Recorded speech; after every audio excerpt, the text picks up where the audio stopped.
আজকের পর্বে আমরা আপনাদের কাছে তুলে ধরব পেরিয়ার টাইগার রিজার্ভে বোট সাফারির অভিজ্ঞতা।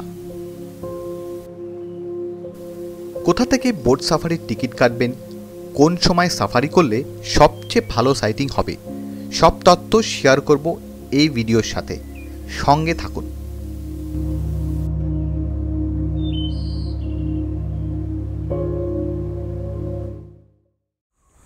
আমরা আমাদের পঞ্চবড়ি রিসোর্টে এসে পৌঁছালাম। এখন আমরা ব্রেকফাস্ট সারবো। আমাদের ব্রেকফাস্ট অপেক্ষা করছে আমাদের জন্য। কালকে যেখানে ডাইনিং করতে গেছিলাম সেখানে কিন্তু সব খাবার দাবারগুলো সাজিয়ে দেবে বলেছে, নাকি অলরেডি দিয়ে দিয়েছে না এখনও দেয়নি। এক্ষুনি যিনি এখানকার রান্না করে উনি দেখা করে গেলেন, ওনারা এসে এক্ষুনি দিয়ে দিচ্ছে, এখানে সাজিয়ে দেবে। আর এই সুন্দর অ্যাম্বিয়েন্সে এই সুন্দর এই পাখির আওয়াজ শুনতে শুনতে আমরা খাবো। এটা হচ্ছে সকালের ভিউ। এখানকার দিয়া বসে, পায়েল বসে, বিষ্ণু আর টিনা এখনও আসেনি। টিনা মুখ চোখ ধুয়ে আসছে।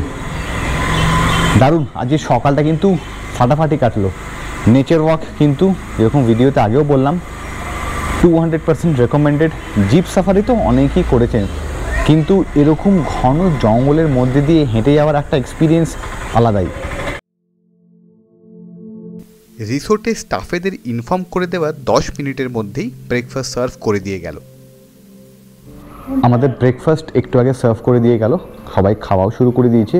সবার খুব খিদেও পেয়েছে, আর দেখে মনে হচ্ছে খুব ভালো টেস্টি ব্রেকফাস্ট। আপনাদের দেখাবো ব্রেকফাস্টে আজকে আমাদের কী কী আছে।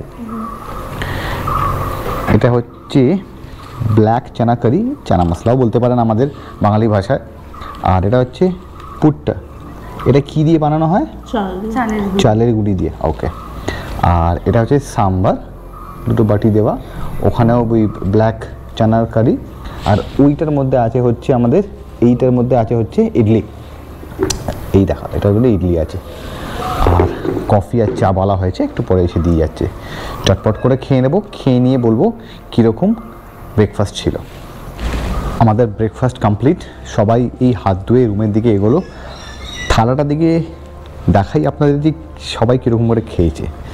সেটা দেখলেই বুঝতে পারবেন যে একদম চেঁচে পুচে সব খাওয়া হয়ে গেছে। একটুখানি পুট্টে আমরা খেতে পারিনি, কারণ পেট ভরে গেছে। আজকে কালকের মতন অত হেভি খাওয়া দাওয়া করবো না, কারণ আমাদের আবার দুপুরবেলা বোট সাফারিতে যেতে হবে। আবার সেম রুট দিয়েই যাব। আরেকবার আপনাদেরকে ভালো করে দেখিয়ে দেবো, কারণ এবারে আমরা ভালো করে বুঝে গেছি। সকালে তো আমরা জানতাম না কোথায় গিয়ে কী করতে হবে। এখন সব ডিটেলসে আপনাদের সব শেয়ার করে দেবো ইনফরমেশান, যাতে আপনারা যখন আসবেন আপনাদের কোনো অসুবিধা হবে না। আমরা এখন একটু বিশ্রাম নেব, রেস্ট টেস্ট নেব, কারণ অনেক ভোরবেলা উঠেছি। রেস্ট টেস্ট নিয়ে আবার আমরা সাড়ে 12টা, পৌনে 1টা নাগাদ বেরোবো। বাইরে বেরিয়ে লাঞ্চ সারবো। লাঞ্চ সেরে 2টোর সময় ওই পার্কিং পয়েন্টে পৌঁছে যাব, যেখান থেকে আমাদের বাস ছাড়বে ভেতরে জঙ্গলের পেরিয়ে টাইগার রিজার্ভের বোটিং পয়েন্টের কাছে নিয়ে যাবে। আমরা রিসোর্ট থেকে একটু রিফ্রেশ হয়ে বারান্দায় বসে কিছু পাখির ছবি তুললাম। পাখির ছবি তুলে একটু ফ্রেশ ট্রেশ হয়ে এখন আবার আমরা বেরিয়েছি। চট করে কিছু অল্প করে খেয়ে নেব। কালকের মতন হেভি লাঞ্চ করবো না, লাইট অল্প করে খাওয়া দাওয়ার কিছু খেয়ে নেবো। সামনে অনেকগুলো রেস্টুরেন্ট আছে, দেখা যাক। খেয়ে নিয়ে দেন আমরা আবার ওই টিকিট কাউন্টার বা ওই পার্কিং পয়েন্টে যাব, যেখান থেকে আমাদেরকে বাসে করে উঠে বোটিং পয়েন্টে যেতে হবে। আমরা সেদিন লাঞ্চে কেরালা পরোটা, চিকেন রোস্ট আর একটা ফিশ থালি নিয়েছিলাম।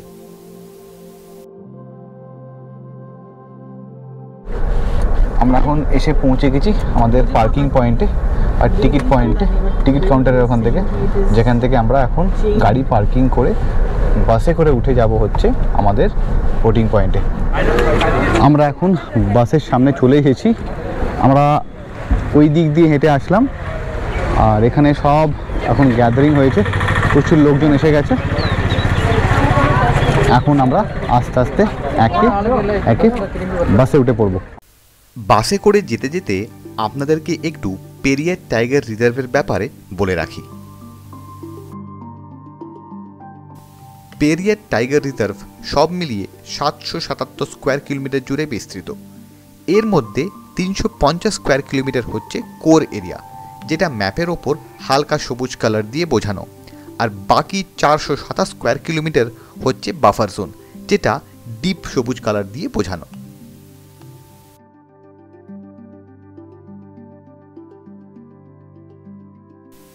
এই ম্যাপে বেজ কালার দিয়ে একটা অংশ বোঝানো আছে, যেটা বাফার এরিয়ার সাথে পড়ে, একদম পেরিয়ার লেকের ওপরে। ওটা হচ্ছে ট্যুরিজম জোন, যেখানে আমরা আগের দিন নেচার ওয়াক করেছিলাম, আর আজকে বোট সাফারি করব পেরিয়ার লেকের ওপরে। এই সব গণ্ডি মানুষদের জন্য, বন্য প্রাণীদের জন্যে কোনো গণ্ডি নেই, তাই সবসময় জঙ্গলের নিয়মকানুন মেনে চলতে হবে।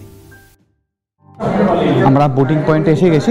বোটিং পয়েন্টে এসে এখন যেটা পুলিশ বললেন বা ফরেস্ট গাইড যেটা বললেন, যিনি চেক করছেন টিকিটগুলো, উনি বললেন যে অনলাইন কাউন্টারে গিয়ে একটা হার্ড কপি কালেক্ট করতে হবে। এটা হচ্ছে হার্ড কপিটা।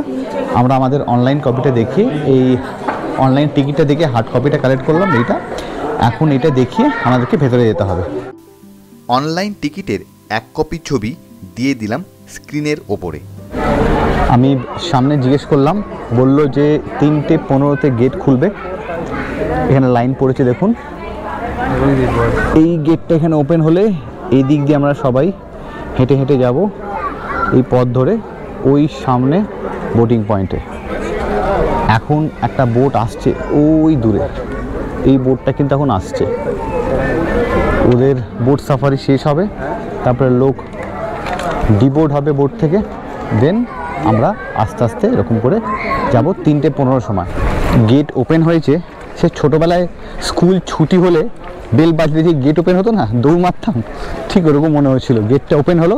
এখন আমরা আবার এগোচ্ছি হচ্ছে আমাদের বোটিং পয়েন্টের দিকে। সামনেটা আপনাদের দেখাবো, এরকম জায়গা। আমরা ওই জায়গাটা দিয়ে আসলাম, ওখানে প্রচুর লাইন দেখুন, ওই দিক দিয়ে আসতে হচ্ছে। আর এখন আমরা যাব এইদিকে, যেরকম দেখালাম দূর থেকে। এখন একটা বোট এলো, অনেকগুলো বোটই এলো, সব ডিবোর্ড হলো বোট থেকে। আর এখন আমরা যাব, আমরা অন বোর্ড হব বোটে। চলতে চলতে বলে রাখি, পেরিয়ারের বোট সাফারি করার সময় প্রত্যেকটা শটে 4টে করে বোট ছাড়ে, 2টো পেরিয়ার টাইগার রিজার্ভের আর 2টো কেটিডিসির। তবে খরচ দুটোরই সেম। পেরিয়ার টাইগার রিজার্ভের বোট বুকিং আপনারা করতে পারবেন www.periyartigerreserve.org থেকে। আমি লিঙ্ক ডেসক্রিপশানে দিয়ে দিলাম। কেটিডিসির বোট বুকিং আপনারা করতে পারবেন boating.ktdcbooking.com থেকে গিয়ে। আমরা এটারও লিঙ্ক ডেসক্রিপশানে দিয়ে দিলাম। আমরা পেরিয়ার টাইগার রিজার্ভের বোট বুকিং করেছিলাম এবং তার ছবি এই ভিডিওর সাথেই আপনাদের সকলের সাথে শেয়ার করেছি। আমরা বোটে উঠে পড়েছি আর এখন আমরা উপর দিকে চলে যাব। বোটে উঠলাম আর এই সিঁড়ি করে এখন পায়েল উঠছে আর দিয়া উঠছে, আর বিষ্ণু আর টিনা উঠে পড়েছে। দারুণ লাগছে কিন্তু, চমৎকার। আসলে পেরিয়ার টাইগার রিজার্ভের ল্যান্ডস্কেপটা কিন্তু চমৎকার, দারুণ ল্যান্ডস্কেপ। আস্তে আস্তে উঠি একবার। ও বাবারে, এই চলতে চলতে ভিডিও করা কিন্তু, ও কি লাগছে ভিউটা, দারুণ ভিউটা।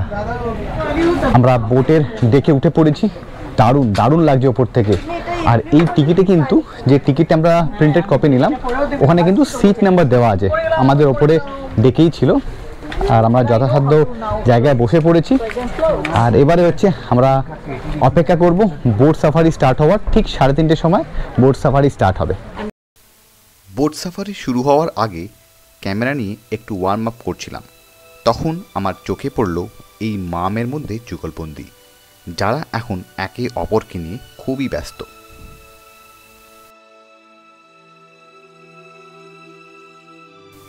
এবং দূরে আমরা কিছু সাম্বার হরিণ আর গড় দেখতে পাচ্ছি, যারা এখন ওপেন গ্রাসল্যান্ডের এরিয়াটায় বেরিয়ে এসছে।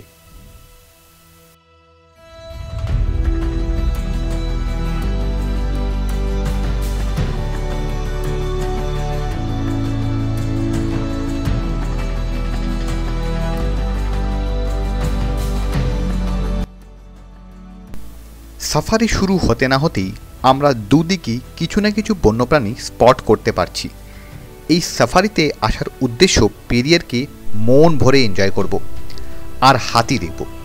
আমরা এখানে এই বাফার জোনে বাঘের আশা করি না, তবে আমরা এমপি এবং মহারাষ্ট্রের জঙ্গলে কিন্তু ওয়াইল্ড এলিফ্যান্টস দেখতে পাই না। তবে এখানে পেরিয়ারে যেই হাতিগুলো দেখবেন সেগুলো সবই কিন্তু ওয়াইল্ড এলিফ্যান্টস। তারপরে শুরু হয় আমাদের হাতির খোঁজ।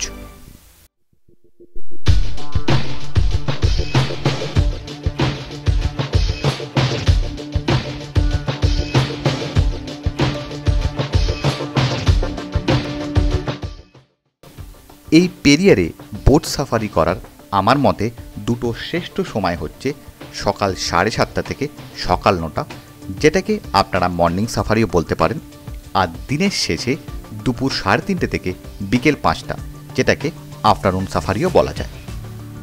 কারণ এই জঙ্গলে যেসব বন্যপ্রাণীরা আছে তারা রোদ ওঠার আগে বা রোদ পড়ার পর এই ওপেন এরিয়াটায় বেরোয় জল খেতে। যেরকম এখন আপনারা দেখতে পাচ্ছেন কত সাম্বার হরিণ আর বাইসন এই ওপেন জায়গাটায় ঘুরছে, কেউ ঘাস চড়ছে, কেউ জল খাচ্ছে। কিছুটা পথ এগোতেই সামনে দূরে একটা বোট দেখতে পাওয়া যাচ্ছে, মনে হচ্ছে কিছু একটা স্পট করতে পেরেছে, এবং সেটা কি দেখতে পেয়েছে সেটা ক্রমশ প্রকাশ্য। Bingo, wild elephant.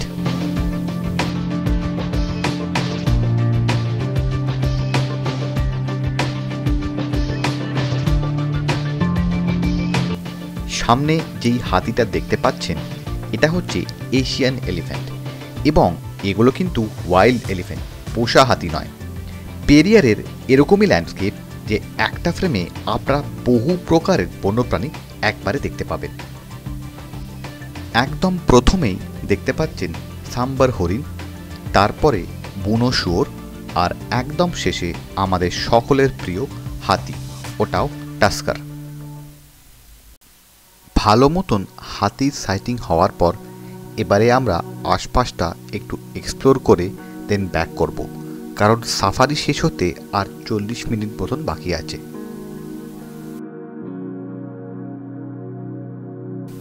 বিকালের দিকে এখন আমরা প্রতি মুহূর্তে কিছু না কিছু বন্যপ্রাণী দেখতে পাচ্ছি।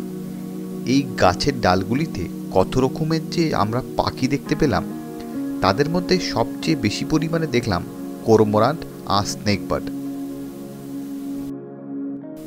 আর তার সাথে গড় বা ইন্ডিয়ান বাইসন এবং সাম্বার হরিণ তো আছেই।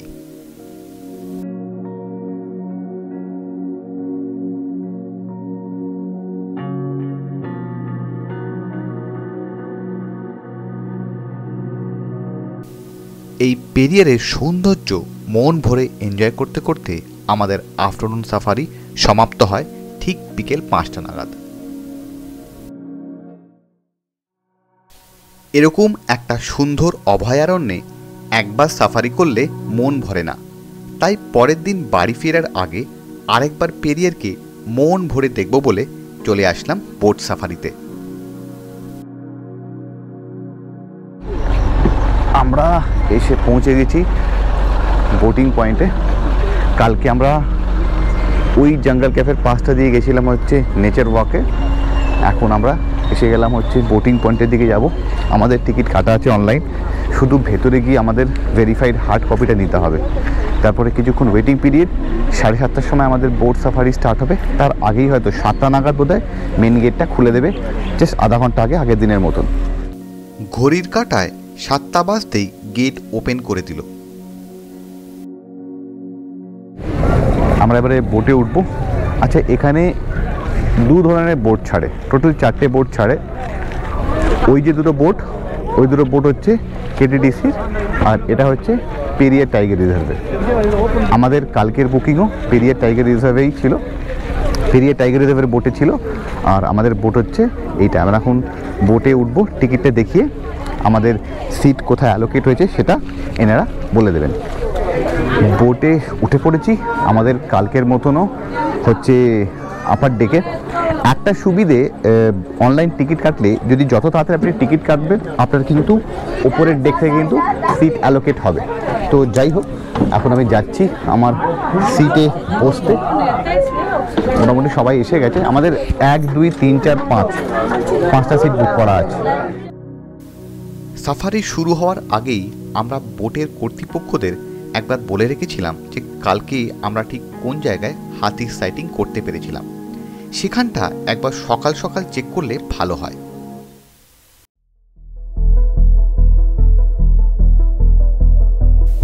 সাফারি শুরু হওয়াতে আমরা মন দিয়ে অবজার্ভ করছিলাম যদি কিছু বন্যপ্রাণী সাইটিং হয়। সাফারির প্রথম দিকটা একদমই ড্রাই ছিল, তেমন কিছু দেখতে পাওয়া যায়নি। তবে এই মুহূর্তে আস্তে আস্তে কিছু বন্যপ্রাণী স্পট করা যাচ্ছে এবং অনেক রকমের পাখিও দেখতে পারছি। আমরা কয়েকটা পাখিদের ক্যামেরাবন্দি করতে পেরেছিলাম। তাদের মধ্যে একদম প্রথমেই হচ্ছে গ্রেট করমোরান্ট বা করমোরান্ট। IUCN রেড লিস্টে এরা লিস্ট কনসার্ন হিসেবে তালিকাভুক্ত করা এবং ভারতবর্ষের বেশিরভাগ জঙ্গলই পাওয়া যায়। তারপরে আমরা ক্যামেরাবন্দি করতে পারি এই স্নেক বার্ডটিকে, যাকে ওরিয়েন্টাল ডার্টার নামেও জানা যায় এবং এরা IUCN রেড লিস্টে নিয়ে থ্রেটেন্ড হিসেবে তালিকাভুক্ত করা। এর বাইরে আমরা সাম্বার হরিণ আর বাইসন মাঝে মধ্যেই দেখতে পাচ্ছি, এটা আর আলাদা করে বললাম না। কিছুটা পথ এগোতেই দেখা মিলল মঙ্গুসের, যাকে জঙ্গলে দেখা শুভ বলে মানা হয়। আর যখন আমরা মঙ্গুস দেখেছি তার মানে কি হাতি দেখব? বলতে না বলতেই একদম সামনে।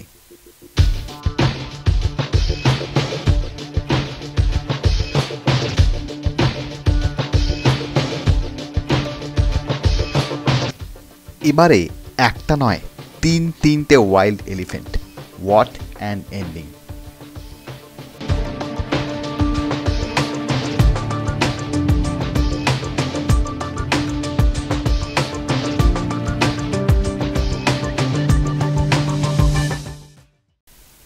পেরিয়ারের গল্প এখানেই শেষ করব। যদি আপনাদের আমাদের এই ভিডিওটি ভালো লেগে থাকে, ভিডিওটিতে লাইক, শেয়ার আর কমেন্ট করে জানাবেন কেমন লাগলো। তার সাথে আমাদের চ্যানেল সুস্মিতস জার্নিকে সাবস্ক্রাইব করতে একদম ভুলবেন না। খুব শিগগিরই ফিরব পরের গল্প নিয়ে। ততদিন ভালো থাকবেন, সুস্থ থাকবেন আর পাশে রাখবেন আমাদেরকে।